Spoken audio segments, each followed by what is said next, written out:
High, আপনি কি জানেন এই পৃথিবীতে সবচেয়ে শক্তিশালী স্কিল কোনটা? অর্থক্ষমতা বা পরিচিতি না। সবচেয়ে শক্তিশালী স্কিল হচ্ছে শেখার মনোভাব। আর আপনার মধ্যে যদি এই শেখার মনোভাব থাকে তাহলে আপনি সবকিছু জয় করতে পারবেন। তাই আজকের এই ভিডিওতে কথা হলো শেখার মনোভাব কেন প্রয়োজন এবং এটার মাধ্যমে কি অর্জন করতে পারবেন আর এই শেখার মনোভাব আপনাকে কত দূর পর্যন্ত নিয়ে যাবে। তাহলে চলো কথা বলা যাক শেখার মনোভাব নিয়ে। শেখার মনোভাবটা কি? শেখার মনোভাব শুধু বই পড়া না, এটার মধ্যে আপনার সৃজনশীলতা তৈরি করবে এবং আপনাকে একটা খোলা জানালার মতো সবকিছু অবজারভেশন করতে হবে এবং ভুল হলে সেটা বলতে হবে এবং আপনাকে ভুল করতে হবে। আপনি যদি ভুল করতে পারেন তাহলে আপনার শেখার মনোভাব তৈরি হবে। আপনি যদি সবসময় সঠিক বলেন তাহলে কখনো আপনার ভিতরে সঠিক শেখার মনোভাব তৈরি হবে না। আর এই শেখার মনোভাবই আপনাকে সাধারণ থেকে অসাধারণ ভাবে গড়ে তুলবে। আপনি কিভাবে শেখার মনোভাব তৈরি করতে পারবেন? শেখার মনোভাব তৈরি করার ক্ষেত্রে আপনাকে বড় কিছু নিয়ম শিখতে হবে না। আপনি প্রথমে আপনাকে জানতে হবে আপনি কি শিখতে চান। আপনি যদি এটা জানতে পারেন আপনি কি শিখতে চান তাহলে আপনার জানালা খুলে যাবে এবং আপনি সবকিছু আপনার নিজের আয়ত্তে নিতে পারবেন। আপনি আপনার ব্রেনকে সজাগ করতে পারবেন এবং সবকিছু আপনি খুব সুন্দরভাবে শিখতে পারবেন। তাই আপনি আপনার প্রথম লক্ষ্য ঠিক করুন আর এই লক্ষ্য অনুযায়ী আপনি আপনার রুলস গুলো তৈরি করতে পারবেন আর এই রুলস এর মাধ্যমে আপনি আপনার গন্তব্যের দিকে এগিয়ে যেতে পারবেন। আরেকটা প্রশ্ন, শেখার মনোভাবের সময় কোন বিষয়গুলো মাথায় রাখতে হবে? এর প্রথম বিষয় হচ্ছে আপনাকে বোঝার চেষ্টা করতে হবে,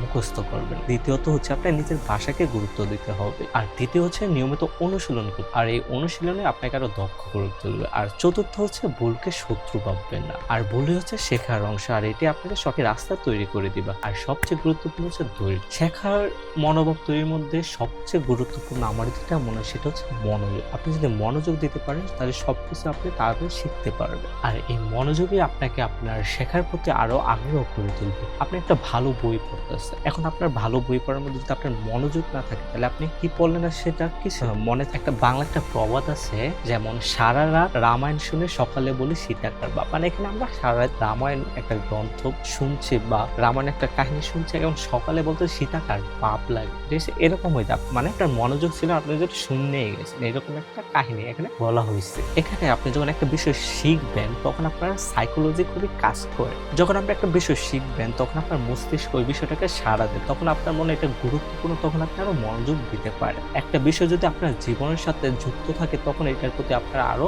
মনোযোগ তৈরি হয়, মানে কিউরিওসিটি আপনার ভিতর তৈরি হয়ে থাকে এবং আপনি তখন সেটা আরো খুব মনোযোগ সহকারে পড়তে থাকেন। তাহলে দেখুন একটা বিষয় যখন আপনি শিখবেন তখন আমাদের ব্রেনও এটার মধ্যে কাজ করে থাকে। এখন যারা আমরা তো আমাদের স্কুল লাইফে কি বলা হয়, যারা খুব টপ পজিশনে বা খুবই লাইফে সাকসেসফুল আমাদের তাদের জীবন কাহিনী বলে, মানে আমাদের পৃথিবীতে যারা বিখ্যাত মানুষ শেখার মনোভাবের ক্ষেত্রে কয়েকটা বিষয় তারা খুব ফোকাস দিয়েছে, যেমন গোল। তাদের লাইফের গোলটাকে তারা ঠিক করছে, তারপরও তারা রুলস তৈরি করছে। এখন আপনি যদি লাইফের গোলে তৈরি করতে না পারেন তাহলে কিভাবে নিয়ম তৈরি করুন? সেক্ষেত্রে আপনার লাইফের গোলস আগে ঠিক করুন। তারপর দ্বিতীয়টা হচ্ছে আপনার নিয়মিত অনুশীলন করতে হবে, মানে একটা গোল তৈরি করছে আবার রুলস, সেগুলো রুলস গুলো তো আপনাকে অ্যাপ্লাই করতে হবে। যখন আমরা গণিত করি, গাণিতিক সূত্রটা পালাইতে হয়, তাই না? সূত্র পালাই একটা প্রশ্ন জানছে সূত্রটা পালাইতে সেটা আমরা জানি কিভাবে তখন কি আমরা সমাধান করতে পারবো। ঠিক সেরকম আমাদের নিয়মিত অনুশীলন করতে হবে, তাহলে আমরা আমাদের গোলের দিকে এগোতে পারবো। আর তৃতীয়ত হচ্ছে আপনার অ্যাক্টিভ রিকল, মানে মনে করে বারবার বের করতে পারবেন, মানে বারবার একটা কাজকে আবার রিপিট